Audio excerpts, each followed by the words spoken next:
बहुत समय पहले की बात है। एक गांव में एक ज्योतिषी रहा करता था। उसका विश्वास था कि वह तारों को देखकर भविष्य पढ़ सकता है, इसलिए वह सारी सारी रात आसमान को ताकता रहता था।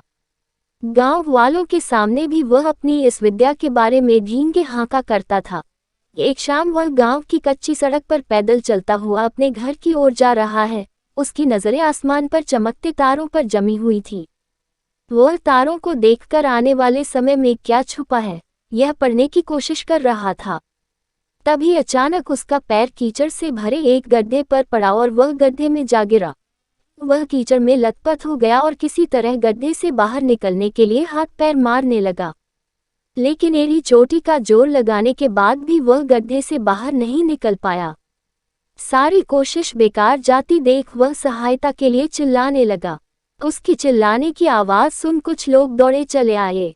उन्होंने उसे गड्ढे में गिरे देखा तो समझ गए कि आदतवश वह आसमान में तारों को देखकर भविष्य को समझने लगा हुआ होगा और सड़क का गड्ढा उसने नहीं देखा होगा। उन्होंने उसे बाहर निकाला और बोले, तुम आसमान में तारों को देखकर भविष्य पढ़ते रहते हो और तुम्हें यही नहीं पता कि तुम्हारे पैरों तले क्या है। भविष्य की तलाश में मत भटको, जो सामने है उस पर ध्यान दो। भविष्य अपना ख्याल खुद ही रख लेगा।